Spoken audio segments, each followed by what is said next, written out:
Welcome back to Exquisitely Aligned. I'm Gina Meyer Vincent, the host and your master motivator, here to help you design your most magnificent future, the one where essentially you become exactly what the world is missing. And today, I'm excited to introduce you to Emma O'Brien from across the big pond and down south.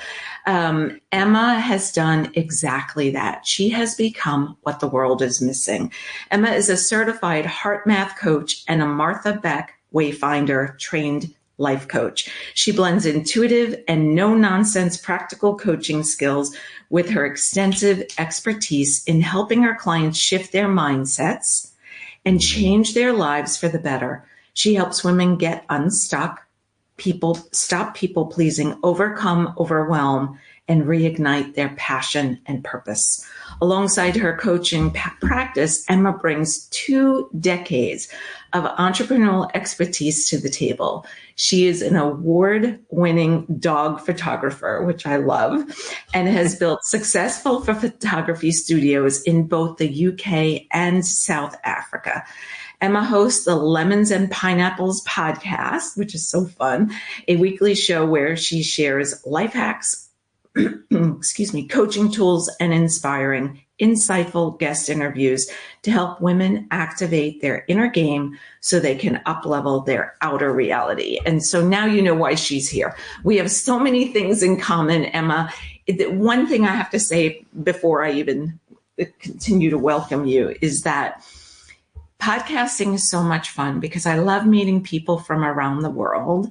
And I think with podcasting, you meet like super cool people from around the world, you being one of them. So it's so fun. We had a very short conversation beforehand where we had a lot of laughs and saw the connections. And today we'll do a deeper dive. So welcome, Emma. Thank you so much for being here late at night, and tell us, where are you? Thank you, Gina, for having me. It's wonderful to be connecting with you. So I am halfway between Johannesburg and Pretoria in South Africa. It's 5 p.m. for me, so it's not too late, but it's early for you, isn't it? So yes. I think it's just wonderful that we're able to connect, yes. Literally across the world. It is. It's really. It's so fascinating, right? Because I'm of the age that I watched The Jetsons, which was a show here in the United States, a cartoon that was futuristic, where they could see people like this and talk on their watch and things like that. And now we're living it. So although we're not flying in little single person, I don't know what they were, jets or whatever, but it is. Not yet. Not yet, yes. Or not that I've seen. I am not in that upper echelon of living that life yet, but yes. So I love, with Exquisitely Aligned, talking to people who have maybe been through something, whether it be a wake-up call or some kind of life change, like the rug's been pulled out from under them, who then take that as a catalyst to do something fabulous. And I know just little bits about you and you doing that. And so I'd love, if you don't mind, sharing as much or as little as you wish about your wake-up call, and like, from what did it look like, feel like, looking back, all the different things. Just tell us everything, Emma. So I've had 2 in the last 8 years. So I'll talk a bit about the first one. And the first one was a big episode of burnout that I had in 2016. And at the time I was a full-time photographer, and I had been for, kind of 11, 12 years at that point. And I knew how to work really, really hard. And I had got to the point where I was working all the hours I could work and not earning enough money and not able to move any further forward, completely stuck. I knew I needed to change something, but I didn't really know what to change at all. I think sometimes this is a big lesson. We don't know what we don't know. Right. It's a problem. I'll let you repeat that sentence, because it's important. And I think sometimes people may not have heard it or not have heard it in your beautiful voice. So I'll let you repeat that. People don't know. Go ahead. People don't know what they don't know. And it's a problem you will be dealing with in your coaching practice. It's a problem Correct. I deal with. And I had just got to a point where I was so fed up with working 7 days a week, doing everything in my business, not having any money to do anything, and not knowing, I didn't know what to do, because I knew how to get myself really busy and to fill my roster with clients. And I think I'd used that as a way of defining my success, which is something I see a lot of women do, and I'm sure you do as well, is wearing busy like a badge of honor whilst you run yourself into the ground. So I got to the point, and this was at the end of 2015, where I thought, I'm so fed up of this. I actually don't think I can do this anymore. I don't enjoy the creative aspect of it because I haven't got time to be creative. Right. I was not charging enough. So I was dealing with, and I think I'm allowed to swear here, aren't I, Gina? Yeah. I was dealing with shitty clients, because that's what happens when you're dealing with low paying clients and you've got a lot of them. They expect a lot for not having to pay for very much. And I was under that stress. It was very annoying. And I happened to stumble across an advert for a business coach. And this is a lady called Polly Alexander, who I knew because she used to be a wedding photographer in the UK. So I was familiar with her, and she'd trained as a coach. And I happened, I love how the universe kind of sends you serendipities. And I happened across a Facebook ad for her, and I thought, oh my God, she's talking my language, and I need to work with this woman. And it was a massive financial stretch for me at the time. I had no savings, no money. I had to borrow the money from my mum to do the coaching. And it was game changing having somebody else look at my business. But I think in the process of us, we made a huge amount of changes to my business in a small period of time. And it tipped me into huge overwhelm. And I went into a kind of a spiral of massive burnout, because I was trying to, I still had a very busy roster, and I was trying to make all the changes, and we were putting prices up. And I think it was very triggering for me, because we literally doubled my prices overnight. Yeah. And it was terrifying, because it took me so far out of my comfort zone. Right. I just kind of had this massive reaction. And I think it was a culmination of years of just being exhausted and not stopping. And anyone who's had burnout will be familiar. It is possibly one of the worst things that can happen to you, because it feels so horrendous.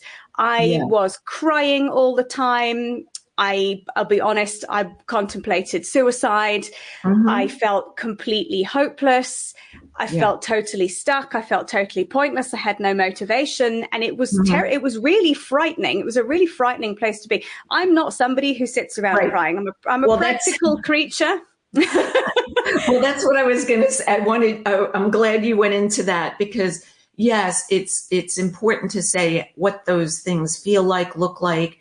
And then to say it had to be frightening, because I just met you for a short period of time, and just even seeing your face for 2 seconds, I was like, oh, here's my new friend, Emma, and I was like, Emma, you don't know it, but I'm your new friend in California, and you're going to come visit me one day, or we're going to meet up somewhere, and because you radiate positivity and life and that essence of just all is good. So I can imagine it had to be super frightening and awkward, just like almost an out of body experience within your body, Yeah, it was terrible. And the best thing is, I'd been so used to being in this cycle of go, go, go, go, go, because I was running a belief system. If I stop working, I'll stop earning, and then something, catastrophic is going to happen. Right. And I've been running that belief for a decade and a bit. And I grew up with a father who's a successful entrepreneur, but I saw him work very hard, and I saw him never take time off. So it was my normal. And I think the work I was doing with Polly was taking me into a realm of, I had no idea what it was like, and it was very unfamiliar. And also, I think it was a lot. So I had this episode of burnout. I'm sitting around crying, which was, I mean, it was just awful. You know, you're like, God, pull yourself together. And it's just, I think I had to completely collapse into a heap to then rebuild myself. And the best thing, you'll enjoy this even more, is even though I was having this complete internal catastrophe very quietly at home, but complete and trying to keep doing work and keep doing photo shoots, I then managed to injure my back. I was loading my car to go off to a photo shoot. I picked up a bag and something in my back went doink. Yeah. And I ended up in hospital for 3 days, which was quite frankly the best thing that could have happened to me, because my life literally flashed before my eyes. I'm in huge pain. I didn't know if I'd done a permanent injury to my back. I didn't know what was going on. And I had to stop because I literally couldn't move. And I sat there thinking, oh my God, if I can't walk or move around, I can't work. And I have just ended my own career by kind of working myself into a stupor. And I just thought, I've not been looking after my body. I've not been looking after my mental health. And if I'm not taking care of those things, I can't work. I don't have a business to run. Yeah. So it gave me like a totally new perspective on how I wanted to show up and what I wanted to be doing. And I think the other question I started to ask myself, which was one I hadn't asked before, was, what the hell am I working like this for? I mean, hello, what are you doing this for? You're working like a slave to have no money to do anything and no time to do anything, and then feeling guilty taking time off. Just like to say, folks, for anybody listening to this, don't feel guilty about taking time off anymore. No. In fact, I've probably gone a little bit too far for the other side of that. But you know what? You have to make up for lost time. No, I mean, I have so many notes just from what you said, and we're only a few minutes into the show. I'm like, okay, we have to do a trilogy. You're going to be on. Fine. But good. I'm glad you enjoy it. So first question is, because I love Chinese, I have a passion for Chinese medicine and Louise Hay, who's since left this magical world. But any chance it was your low back that you hurt? It sure was. So low back is finances and interesting. Financial future. And so the minute you said that, I was like, yeah. And oftentimes if I have somebody who comes to me in the midst of our works together, because it's almost body, mind, soul, right? You know, I'm like, okay, does your low back hurt? Because you're talking a lot about finances. Well, yeah. Yeah. So these things kind of, and this sounds terrible, but Emma, I think you could understand. Maybe somebody new listening for the first time wouldn't understand me, but I'm kind of glad you ended up in the hospital. Me too. Like, yeah, like sometimes the rug has to be pulled out so far that you're laying flat, locked in a place that's not your home. You know what I mean? Like, and I had an experience with somebody who I witnessed in a motorcycle accident. I witnessed a motorcycle accident not knowing that the man on the motorcycle that was struck and now in the middle of a 6-lane highway was a student who had been to my yoga class the week before. This was years ago. And he had his helmet on, thankfully. And so I couldn't really hear him well. And we did as best we could. And I said, can I pray for you? La, la, la. And I made sure he got in the ambulance. I got his phone number to his mom, who he said he'd like me to call. And we caught up afterwards, realizing when she told me he was on his way to a yoga class. And I went, I know who is under that helmet. Now I know. But the conversation with him was fascinating because he kept tripping, big trips. And it, you know, like somebody moved something without knowing, they were working on a stage. Somebody moved something and he was carrying a big heavy box, couldn't see that there was something on the floor. He tripped, landed on one leg and caught with the box in tow, and he was good. And then he had something else, and then this motorcycle. And I said to him, it almost seems like you're supposed to be slowing down, Yeah. And he was young. He said, you're exactly right. He's like, yeah, there's a reason I was struck. And now luckily he left the hospital, that he went away in an ambulance. I was quite frightened, to say the least, but he survived, no broken bones. He said, I knew she was going to hit me. I said the Lord's Prayer and relaxed myself like I would in a yoga class. And he, when I saw him land, it was quite scary, but I didn't know he was relaxed and praying. I was just going, oh my gosh, this is not correct. But it was fascinating. He said, no, I realize now that I was heading towards burnout in a different way. He was much younger, so not in a career, the beginning of his career, I should say, and burning the candle at both ends. And it was just fascinating. So it's amazing how the universe sometimes can protect us in such a way that doesn't feel it hurts. You know what I mean?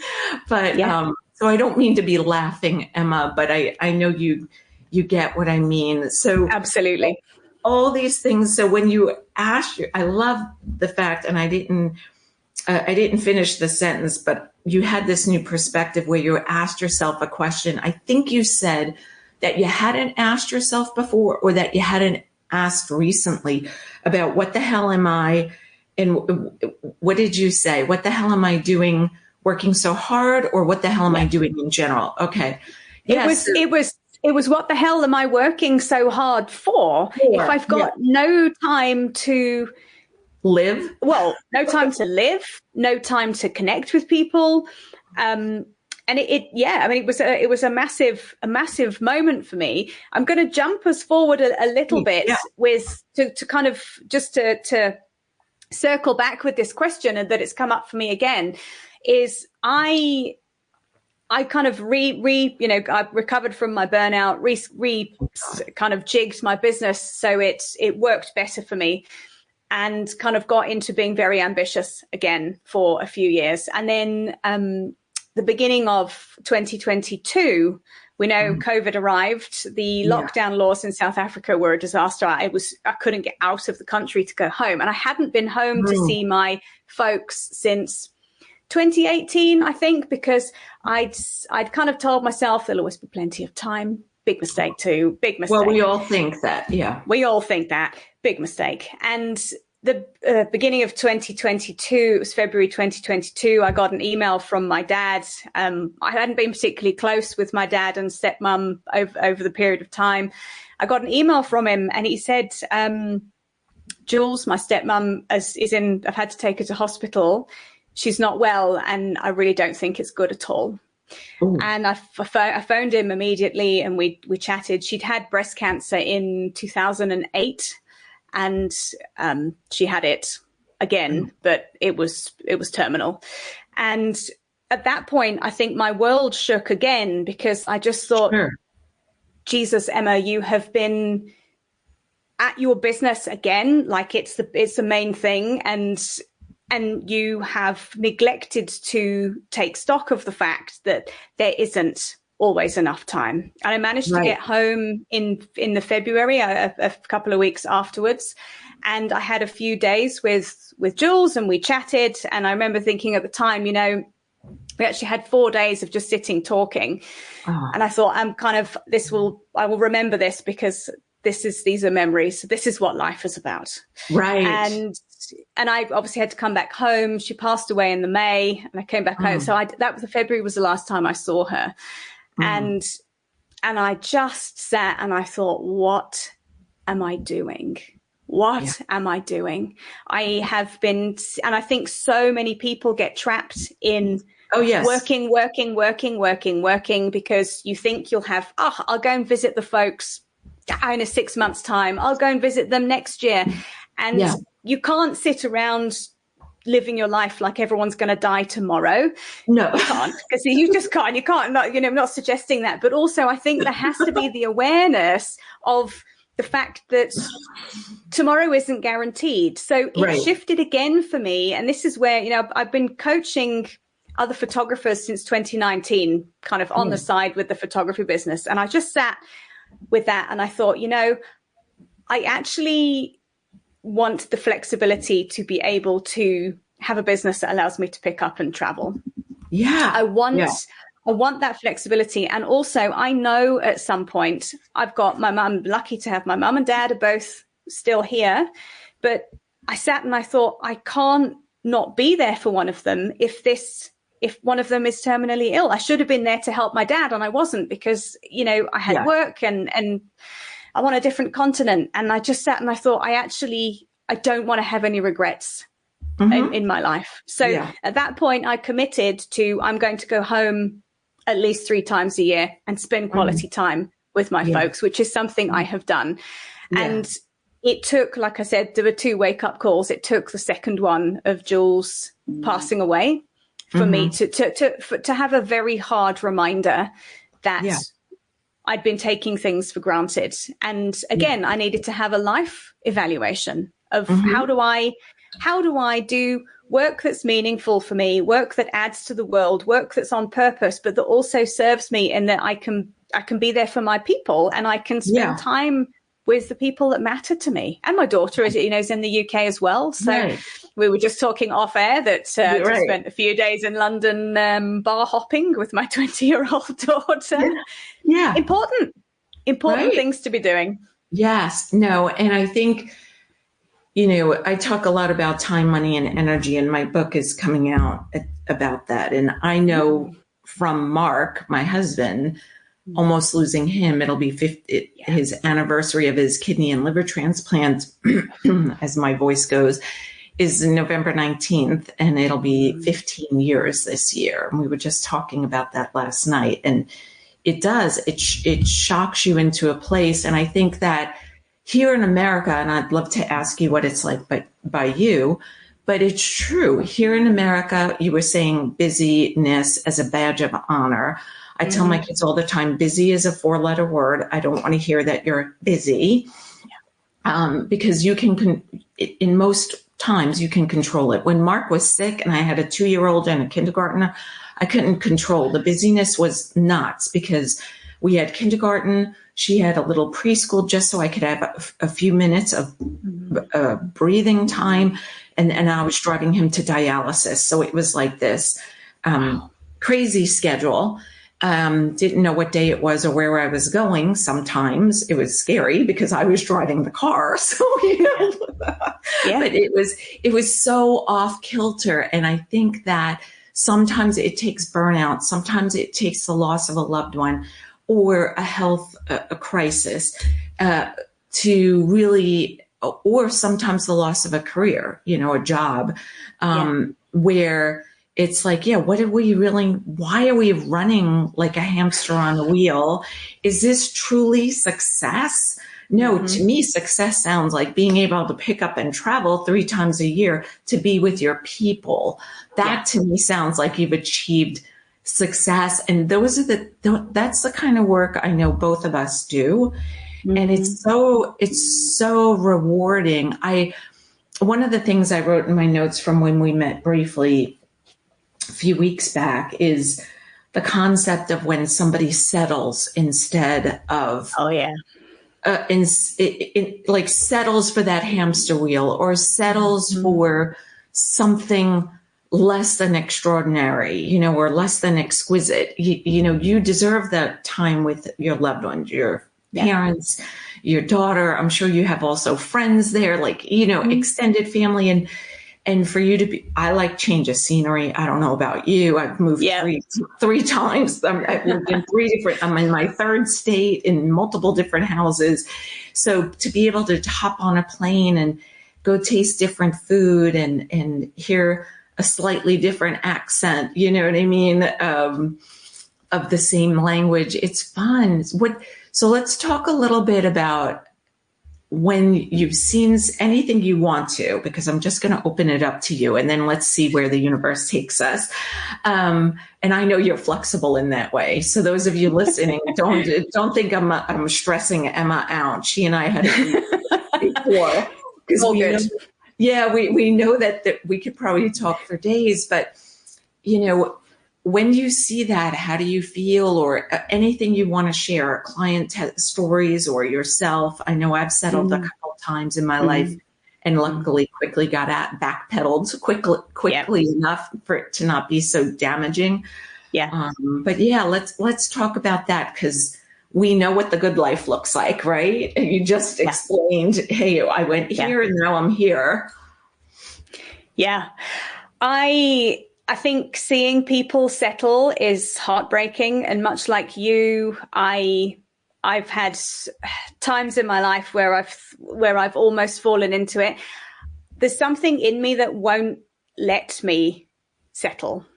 There's something in me that keeps driving me for, I think it's listening to that inner sense, your inner compass, your inner desires is I've thought a couple of times. I think I've had occasions with my photography business where I've thought, oh God, running your own business is hard. And sometimes it gets a bit tiresome when it's hard. And I've thought, it'd be much easier to get a job. And actually the thought of going and work for somebody else makes me want to vomit on my own shoes. Emma, I have a beautiful client in just outside of London, just minutes outside of London, who is a little older than your daughter, and a little older than my son, so a few years older. And she said the exact same thing yesterday, and it is. It is all over her human design, her gene keys, all the little beginning stages that I do when I start working with someone, that she should not work for anybody. She does not do well with a rigid schedule. She is not to be employed by someone. She is to be an entrepreneur, and then she can bring in employees if she so wishes to grow her business. So it's funny you should say the exact, she's like, I just. Yeah, no, I couldn't. I thought about it and I thought, I guess there is in a job the stability of it. Well, in theory, there's no such thing as complete stability. In theory, there's a stability of a monthly salary that you don't have to, go out and find. But also that I think, do you know what? If I sometimes on a Tuesday afternoon, I might say it's 2:00, I'm done. Can't do that on a job.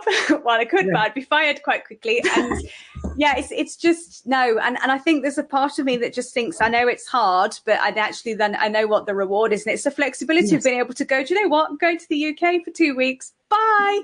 And I've got an out of office on, and I can do some work in the UK. So my long-term plan with my coaching is to be able to do some in-person events in the UK when I go. And it's entirely possible. So I think for me, there's a bit of me that won't let me do that. There is somebody in my life who's very dear to me who has settled, and I've seen the impact of settling in a relationship, because this is somebody who is a wonderful person, but puts everybody before her own needs. And thanks to doing that, she's ended up stuck in a marriage that she now is sort of too old to get out of, to be a little bit too old to start again. She's also not kind of financially independent enough to be able to start over on her own. And I've watched her settle. Yeah. And I look at that and I think I don't wish that on anybody, because what quality of life is that to be? Well, that's what I was just, you went right into, I started writing notes. That's the quality of life.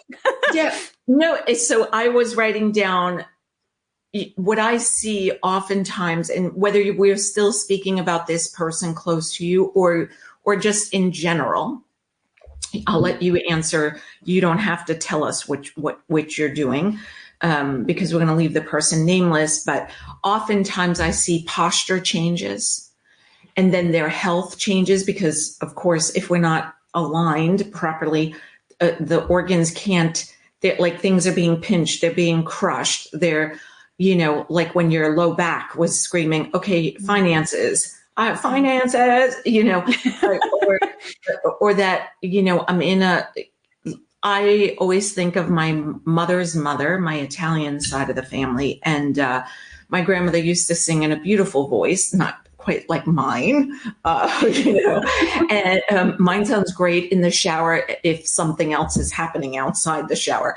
And, but she would sing, "This little light of mine, I'm going to let it shine." And I always think of a flame in our heart, like our soul burning.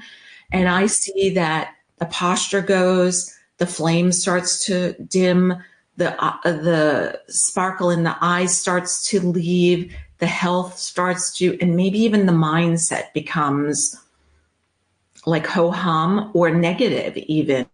What things do you see again, it could be in this one person or in even clients or people that pass you on the street? Yeah, it's interesting that there are two people in my periphery who are in a similar situation. I find it very, very interesting. I'm not sure what that is, but anyway, thankfully, no. In terms of posture change, no, and in terms of outlook, I think the pair of them, because they're women and they're sort of an older generation, have kind of boxed it, if that makes sense, and they've gone okay.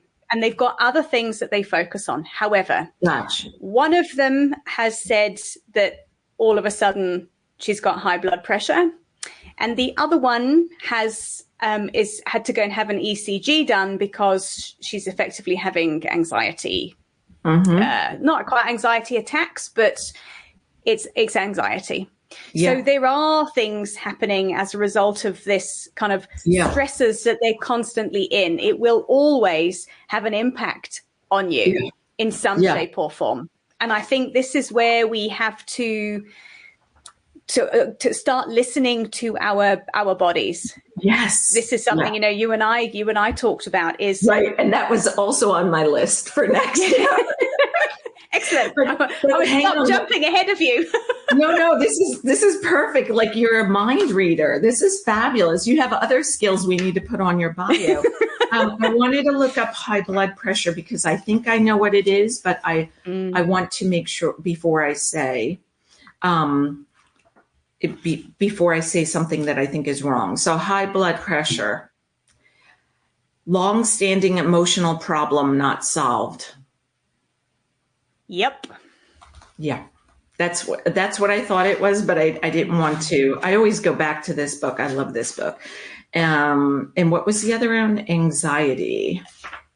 Not trusting the flow and the process of life. These things, well, you may not know, but my husband's a family doctor. So he looks at things very differently than I think you and I look at. And I mean, they're related, right? It's like it's almost like our body speaking to us and saying, "Hey, hello, I have a message. I'd love for you to listen." And so you was talking about listening to how we feel. Please go on, because that was also in my notes for us. Yeah, I think it's starting to tune in, and this is something I've done. It's kind of latterly, really. So quite by chance, at the time that Jules was unwell, I'd started learning to be a HeartMath practitioner. And HeartMath is all about tuning into your heart's intuition. It's all about being able to calm your nervous system. And when we can calm that stress response and start to get in touch with our bodies and feel when we're getting stressed, because I think a lot of people are so stressed all the time, they don't realize how stressed they are. It feels normal. It's normal, like a baseline is up here somewhere. Correct. I had a coaching client a while ago who we'd gone through the HeartMath techniques, and she said to me, "I have been numb from the neck down." Because she said, for the first time in doing some of the heart focused breathing and the quick coherence technique, I'm actually starting to feel a lull. I feel different and I feel calmer, and I didn't realize how stressed I was. Yeah. Often we don't know until we start to work with our bodies and listen to them. I think the thing that took it to the next level for me was then I did the Martha Beck life coaching training. And one of Martha's exercises that's in her Finding Your North Star book, I'm not sure it's originally belongs to her necessarily, but it's one exercise she's got in the book. It's about setting your body compass. So understanding what feels like a yes for you and understanding what feels like a no for you. Oh, I love that. Yeah, it's brilliant. And then you can start to tune in of, I'm feeling strange here in this situation. What's going on? Maybe this is a situation I shouldn't be in. Maybe I shouldn't be going into business with this person. Often you'll hear people say retrospectively, my gut feeling told me that this wasn't a good idea to give this person my life savings, but I went ahead and did it anyway. Well, I teach clients usually early on, if they're open to it, how to energy test yes and no for themselves. And we look at where I get my yes and no through my gut. I take in life through my stomach. So I love eating and beautiful food and healthy food. And it's true. And I think that, like you were saying, that bar being so, I've lived under stress for so long. Like when Mark was sick, it was crazy. And so I needed months to decompress, to get my norm back. Yes. And then I've had, I don't know if you know, because I don't remember if we spoke about it, but I was nailed in the head with a pretty hard ball while standing in a pool of water in Mexico. I'm not going to bore you with the story because the listeners have heard it already, but it triggered a 911 mode to my body. Like I was back in. So I had to do a lot of work to myself and then with other healers to get my body to be like, no, you're safe again, you know? And it is. So I felt that more than once in my life. And it's, you know, I just want people to know there are methods to help. And I'm so glad you mentioned both of them. Besides, you know, and, meditations, etc. You know, there are, if you're feeling that, I want to say, please know, you know, Emma's information is at the bottom of the show notes, so is mine, but start seeking help because it's good to reset your normal to something that's healthy and not to settle, you know, and I think that comes in the worthiness. Okay, keep going because now I interrupted you long enough. But yes, you get me very excited. As you can see, my Italian hands are waving. I'm clapping, giving you double thumbs up, smiling, cheering. Yes, I knew we were going to have fun. Oh, I knew it too. I think it's learning to listen. Before you get to a stage like you, where you have a 911 moment, before you get to a stage where, you know, you have a nervous breakdown. Hello, don't recommend it. Before you get to the stage where you end up with a huge health crisis. I was so lucky, Gina. I can't tell you. I sat there when I stood in the driveway. I remember I was in my pajamas, put this bag in the car, and my back went, and I thought, this is not good. Right. This is really not good. This is really, really painful, and this is not good. So I managed to get into the house and shower and get ready because I thought. You showered? I did, yeah, because I was still in my pajamas. I phoned my now husband and I said, I've really hurt myself, and I think you're going to need to come home because I think I need to go to the hospital. I managed to shower and everything because I just thought, when I lie down, I know I'm not going to be able to get back up again. And off I went in an ambulance, which was quite exciting. They didn't put the flashing lights on, but it was quite exciting. And I'm a terrible patient. So, it was awful. It was not, you know, not great. And I had to have an MRI and everything else. And the whole time I'm thinking, I don't know what I've done to my back here. I don't know if this is a disc, if I'm going to have surgery. Luckily, you know, thanks universe, I hadn't done anything. They couldn't find, there wasn't a bulging disc, there was nothing. Wow. But the physio, so thank goodness for that. The physio I saw afterwards said to me, "Tell me, Emma, this back didn't just go in the driveway though, did it?" She said, "This back has been telling you for a while that it's not happy, hasn't it?" So I said, Yeah. And I think this is the thing, is we have to learn to listen to, if something is niggling and it doesn't feel right. Yeah. Rather go to the doctor or the hospital or the specialist or whoever and just have it checked. Because I look at it and think, I would rather spend some money. I can't go for here, the healthcare system here is very good. So we have good, if you've got money for private healthcare in South Africa, it's world-class healthcare. Wow. They recommend here for women after 40 that you go and have a mammogram yearly. That is their that's their, I don't know what it is for you in the States. So I go.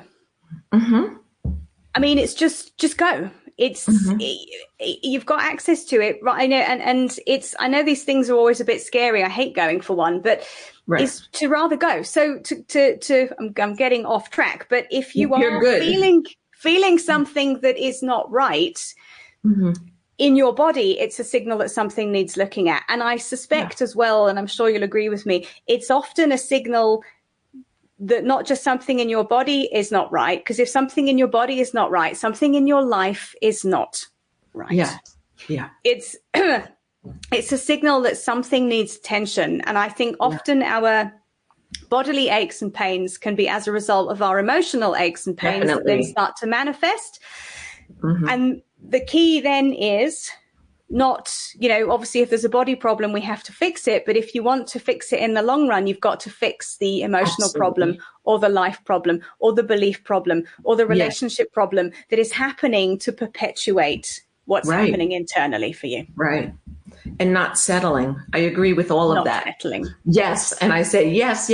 And it sounds so much nicer in your voice. So yes, but that's where I was like, yeah.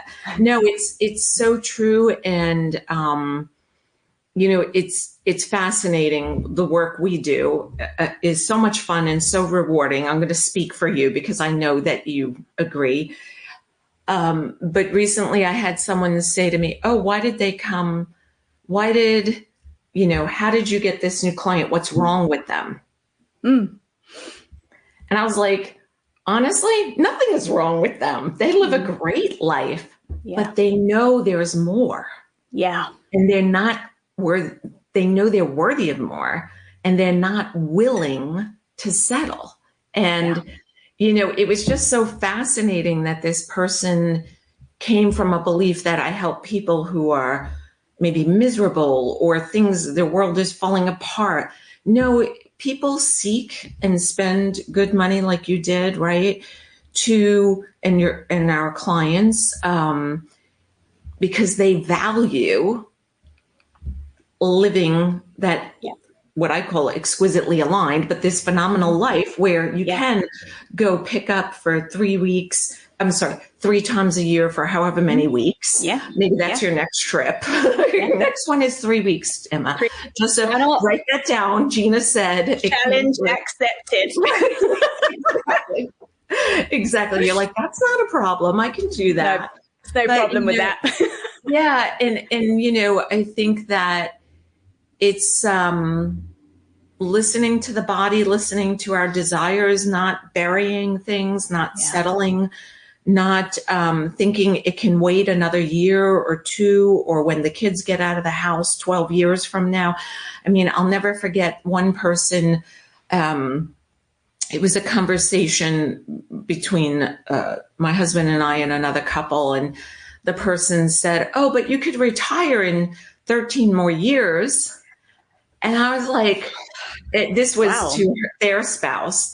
And I was, when we separated and we were going to bed, Mark and I said to him, "Just want to ask you a question." He's like, "Okay, what's the question?"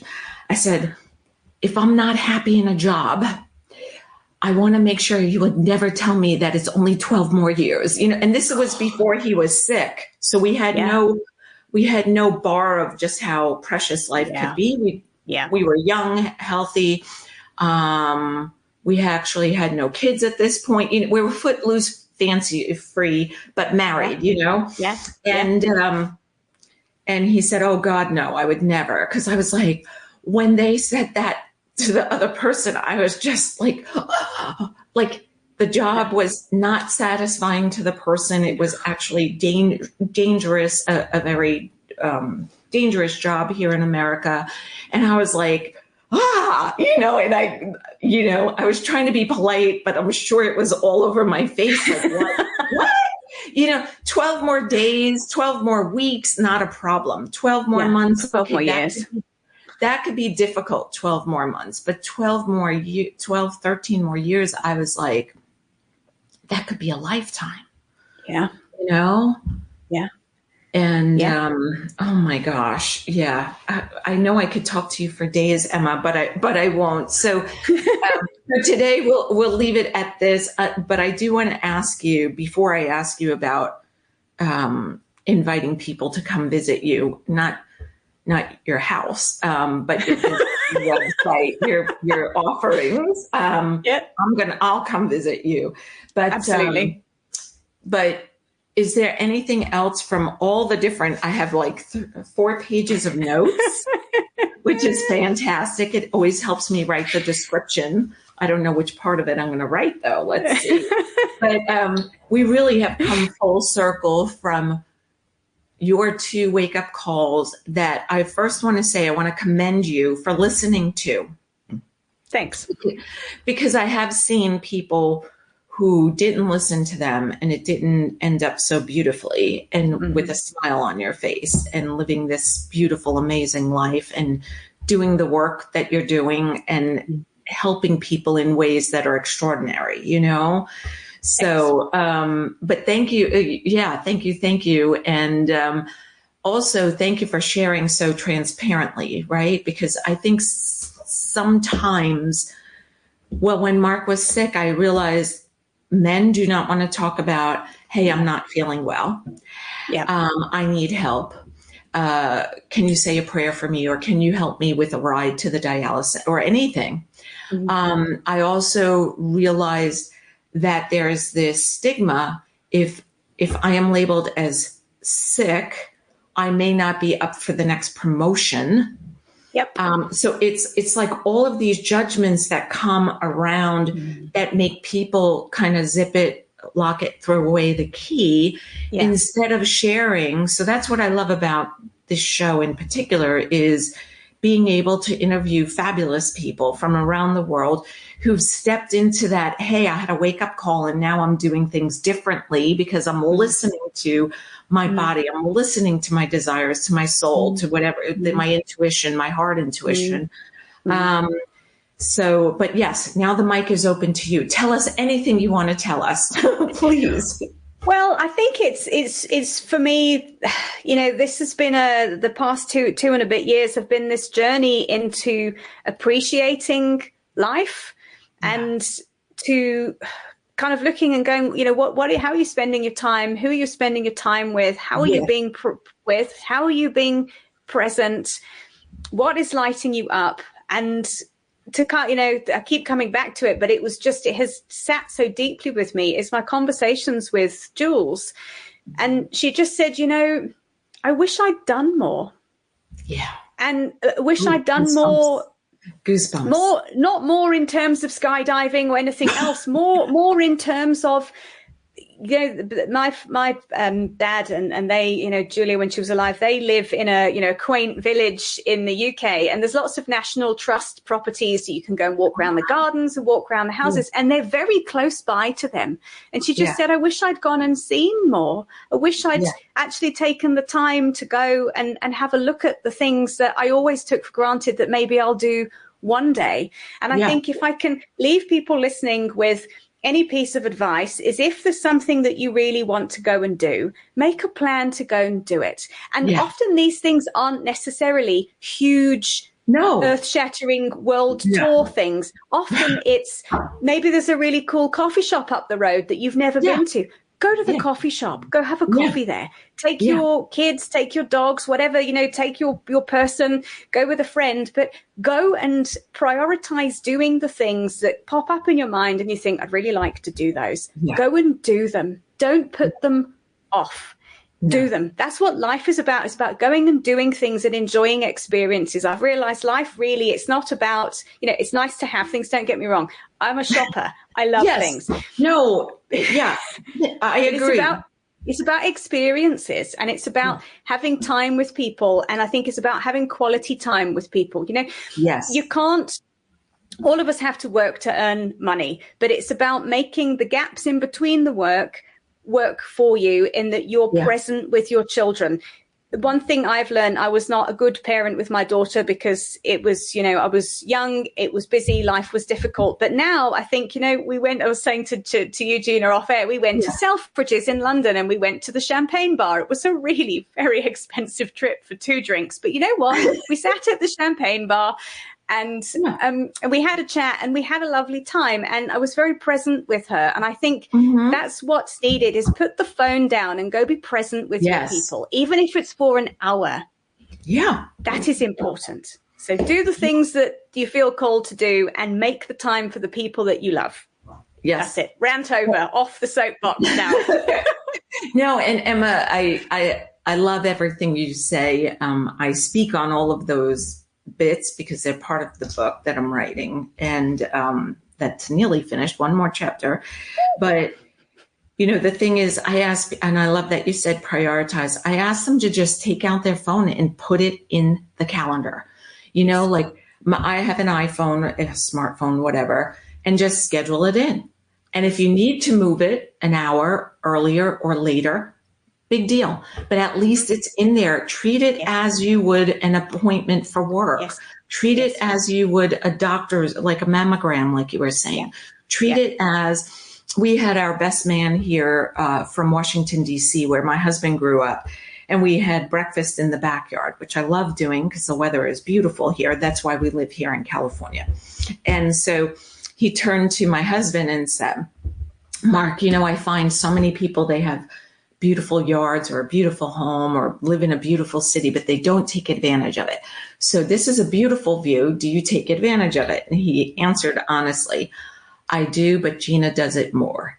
And I said, yeah, I do. I take my hot cup of tea. I sit outside. This morning we started early because I knew your day was ending. But normally I go outside with a cup of tea, say my prayers, do my meditation, whatever I want to do. Sometimes I just watch the birds, the dragonflies and hummingbirds, butterflies. But, I think it's important. And sometimes it's not booked in my calendar, but what I do is I leave space between appointments so that if I run a little late, it's not a problem. Or if yesterday, the 2 people who were arriving were running a little late, so I had a few extra minutes, then I know I can go in it because I should back it up. I work from home. So does my husband. So I try to take my lunch outside, my breakfast outside, eat dinner, obviously, as a family. But it's just, and like you said, with Jules, it's just the little things. Yeah, it is. Being able to clip the roses in the garden or being able to walk. And I think the minute we feel imbalanced or off kilter, that's when it's time to like like for me, this summer is off kilter. We're quite busy entertaining. We've traveled a couple times close together, which I usually don't do. But the second one was an invite from friends that we really love. And we're like, heck yeah, we can make that work. But I know that, seriously, those are the friends you always want, right? The ones you dream of.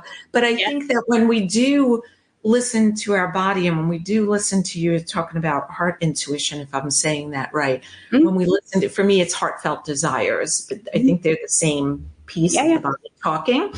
And I think that's when we align with the right people and putting down the phone. Yes to that. I mean, unless you have a young child or somebody sick that you have to, just take a peek. I haven't bought myself an Apple Watch yet because I told my husband, I don't know if I want it to be alerted all the time, And he goes, well, you could turn the alerts off, Yes, but I know it's going to vibrate. Like, you know, Yeah. I am with you, and you're so much fun. But do explain. So in the show notes, you will find how to connect with Emma, and I urge you to do so because I know how much fun she is, and I know how much you've had meeting her today. But I'd love to give you the mic now to share or invite whatever you would like to do. Thanks. So yeah, I work one-on-one coaching with clients. I coach women. My zone of genius really is coaching women who are stuck, and like we've talked about, who are stuck and they're perhaps sitting going, this is not what I signed up for. I know I want to do something else, but I actually just don't know how to get there. So I'm the person who can help you figure out what it is you want and then figure out a plan to get there and then hold you accountable to getting there. Yes. That's a very important bit of that is important. Coaching. It's important. Yeah. And I think that when you receive that, it's also important to still be working with you, Emma, because what I find is sometimes the rest of the people in your circle may not be cheering you on the way that you thought. They might start having fear that, oh, she's going to walk on me, or she's going to not have enough time to hang out with me as a friend. And that's usually not the case. I mean, sometimes there are some friendships. I ask people, would you consider parting ways? I'm not sure that you're getting, like, from what you told me you desire, then what you tell me what you're getting, it's not aligned, you know? But yeah, I love that. And I love your zone of genius. It's so needed. And I think after COVID, a lot of people have had that clarity that even if they didn't lose someone close to them, it was just a wake up call, I think, for the world. Oh, yeah, absolutely. Yeah. So I'm going to pull a card from the opening to possibilities. And I'm not pulling it. I'm going to have you tell me which one to pull. So let me say that correctly. I'm going to shuffle them one last time. And then if you don't mind, Emma, when I start thumbing through, you just tell me stop, and then you'll tell me which one is the correct. So ready? Yep. Stop. Okay. Is it, I don't know which one. Was it any of the one? It was the one before the one in your, that's it. It was the one with had a green flower on the back. 1, 2, 3. Any of these? It was one. No, it was on your pile. It's on the desk. Okay, it had a dark green flower on the back. Hang on. Talk about making a meal of picking a card. No. So these were the beginning. So oh yeah, it's the one. It's the one at the back now. Art. Perfect. Thank you. So it says art, and there's a statement, 3 questions you can answer, 1, 2, or all 3. Art is a form of creative and playful expression. If you were an artist, what medium would you choose? What would you express through your art? And how do you envision doing that? And this is funny that this card is the one you pick, knowing that you are a celebrated dog photographer. But go ahead. If you were an artist, so do you need the questions again? No, I think I'll answer from where I'm at. So I think my medium would be photography, because I can't draw. I can paint if you want something that looks like a shirt or a Jackson Pollock. That will be so I can throw paint at canvas. So that I think the photography would be the medium, and what I would share is what I do in my kind of pro bono work is sharing stories. So I'm a dog photographer. So one of the things that's been very defining for me and brings me a lot of joy is I go to this particular dog shelter I go to, and I go and photograph the dogs that are looking for homes. I have 3 of them here from that. Well, I was just going to say, it's a good thing I'm not your neighbor, Emma, because my husband... I would bring some for you. Well, my husband would tell me that I would no longer be allowed to see you anymore, because I would be like, I'm just going to go with her to help her photograph. I promise I will not bring home another. I have 2 right now. But yes, at one point we had 2, none of them are alive. They were all elderly when we moved here, but I had 2 German Shepherds and 3 cats. So yes, all the strays, my mother said, you need to put up a sign out front, low to the ground, that says no vacancy. So all the animals stop arriving at your doorsteps. But yeah, people would bring me animals. Hey, I found this dog. And I'm like, my husband's coming home in 2 hours. Like, I can't help you. You know? Take it away. Find another sucker to take that dog. Yes. But usually it was like, oh, they're like, I tried everybody. You're my last hope. Okay, let me see where I could put this dog for a while till we find its owner, you know? Oh. Yeah. So I think I do what I'm doing, which is taking photos of dogs who need homes. It's something that for me was very purposeful, and it makes me feel good. So often I'll have people, I have a photography exhibition pretty much every year, which is full of dogs. Wow. And I'll have people wander in and say to me, oh, it's you. You're the reason I've got this brown dog. Or, oh, you're the reason I adopted my fourth dog. Or, oh, is your picture I saw, I think. So, and that kind of really, that lights me up, because I think I'm using my artistic skill to actually make a big difference. And that ticks a lot of the feeling good in my soul boxes. Yeah. And I love that for so many reasons, not just because I love animals, but, you know, I believe that animals change the energy in a home. Mm-hmm. I had an acupuncturist ask me, I was new to him, and he said, do you have animals? I said, oh, do I have animals? He's like, oh, that's good, because, you know, animals, they're healthy for the home. You know, they change the energy. I was like, oh, yeah, you know, they're so silly. You got to love them. And, but to be able to showcase a pet that needs a home in such a way that is so desirable, I mean, you're helping the shelter, the pet, and the person who becomes adopted by that dog, because I don't know that we really adopt them. They adopt us. So kudos to you. You're so phenomenal. I can't wait for you to visit me, and we will definitely stay in touch. I know I'll be on your show soon. Yep. I'm so looking forward to it. And thank you again for staying late today. I really appreciate you being flexible. So Emma, you are a gem. You're so delightful. You shine from the inside out. And I love the work that you do, and, you know, the pro bono, the paid work, and everything you stand for. It's been a great pleasure to be with you. And thank you again for sharing things that most people would hide or keep quiet. And you are able to speak out and give a voice, because I believe that helps other people. Thank you, Gina. It's been wonderful being a guest. Thank you for having me. And very much looking forward to having you on the podcast as well, so everyone can see us again together and have this experience. So thank you very much. You're welcome. And so if you're tired of settling and you're ready to live exquisitely aligned like Emma, please reach out to Emma or myself. Both are in the show notes. And I look forward to you living your most amazing life, because time is of the essence. It's not something we really can say.